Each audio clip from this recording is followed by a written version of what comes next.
Hey guys, what's going on? This is my Moon Duo collection. Moon Duo is a two-piece psych rock band that started in 2009.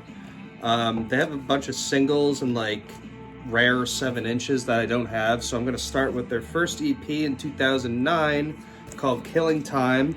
It's a 4-track EP. Really awesome stuff. The first time I heard this, I won't say blown away, but I was just really impressed at like how concise it was and how it just encapsulated this one specific atmosphere that like it's just like space, like very minimalistic approach to like conveying the atmosphere of space with like a really robotic drum rhythm behind it. But it's a really good album. I mean, every time I listen to it, it never gets old. It's one of those things I can always turn on and I can, always be satisfied with it. So really good first release. I would easily give this like an 8.5 out of 10. Then after that, they released Escape, which I have on CD. It's another 4-song EP. Yeah, I love this album. It's very dense, more dense than Killing Time. The songs are a little more not as kind of marginalized in like the space sense. Like it's just pure psychedelia, like pure minimalism. Again with the backing drum beat, like the computer drum beat or whatever the hell they call it. And yeah, it's a really good album. I really like it's definitely their most dense album, and it's definitely one of their darkest for sure. I love the song In the Trees, Stumbling on 22nd Street. The whole thing's great. So another 8.5 easy. After that, I don't have this album, but in 2011, they released Horror Tour. I love that album. I used to listen to that all the time when I would go camping in Vermont, like on the mountains and everything. It just has such a great like autumn sound to it and an autumn feel. Again, very minimalistic, very psychedelic. Again, emphasis on the minimalism, because at this point these guys are like just 2-piece, and you can tell they're a 2-piece. Like, there's always so much going on, but it's a great album. I have to get that album one day. Horror Tour from 2011, awesome release. That's an 8.5 out of 10. And then in 2012 they released The Split, which I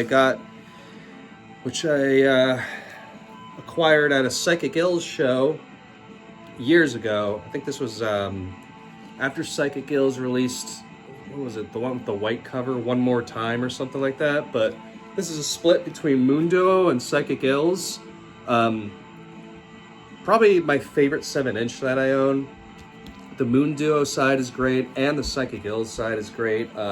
Just 2 excellent psych rock songs. The Psychic Ills song is a little more, I guess you said like bluesy, and then the Moon Duo song is just repetitive, trancey kind of music. It's great shit.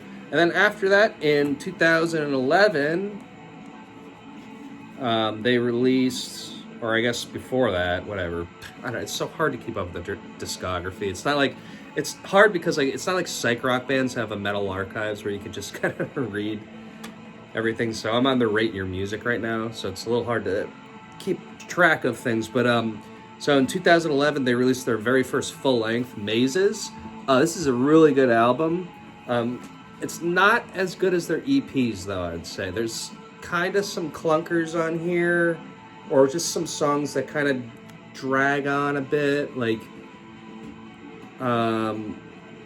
When You Cut kind of drags on a bit, In the Sun, but there's some really great moments, like the end of Sear is awesome. Mazes is a cool song. I love Run Around. There's some good songs in here. It's a solid first album. There's some songs that I could have trimmed the fat on, but other than that, solid stuff. I'd give this an 8 out of 10. And then after that, in 2012, they released Circles, which is very good as well. I love the song I've Been Gone. The song after that, Sparks, is awesome. It kind of fades off towards the end with Trails and Rolling Out. I kind of start to lose a little bit of interest, but I'd say it's at the same level as Mazes. There's some really good songs on here. They released the music video for the first song, Sleepwalker. The title track's great, so yeah, it's a good album. I'd give this an 8 out of 10. And then after that, in 2015, they released Shadow of the Sun. This is probably my least favorite by them. I saw them when they were on tour for this album, and you know, it's a good album. It's just not like, I don't know, like Night Beat's a really good song. The second one, Zero's cool, but then I don't know, like it just kind of teeters off. Like they still keep it the minimalism, but it's like almost kind of, I don't want to say overly produced, but like if you're gonna do the minimalism thing, you better have like some kind of wall of sound atmosphere behind it, and this kind of just doesn't have that. It's just kind of like sort of empty production in my opinion, but it's, you know, it's not bad. There's some good songs in here. I'd probably give this like a probably a 6.5 out of 10. It's definitely their worst, but it's still not bad. And so then after that, they released Occult Architecture Volume 1 in 2017. Excellent, excellent, excellent album. I was so pleasantly surprised after they released this, because, you know, like I said, the album before was just kind of lackluster, but this one, they really amped it up. I mean, you have the Death Set, Crosstown Fade, Cult of Moloch is like one of their most psychedelic songs they've ever written. It's such a great song. And then White Rose, which I've seen them live play before. Excellent, excellent album. I think this might be my favorite by them, but those EPs do come close, but they are EPs after all. So I'll probably say this is definitely my favorite.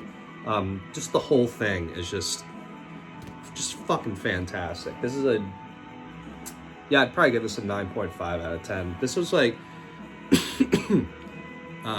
yeah, just such a fucking surprise, and a pleasant surprise at that. And so after that, they released Occult Architecture Volume 2. And this is a great album. I have this on CD. They released it in the same year as this Volume 1. It's a very, very good album. I really appreciate what they're going for, because Volume 1, as they've said in interviews, is kind of like the dark side of the occult, and then this is supposed to be like the light side, which is cool, like their little yin-yang thing and whatever. But yeah, no, I really appreciate what they go for on here. It's a little short. The songs are very, I don't want to say dreamy, because that kind of gives the wrong connotation, but they're very just easygoing and kind of light feeling and just kind of like floaty kind of songs, or just like very, very good background music. And that's not like a dig at it, but they just really convey what they're trying to go for as far as like the concept.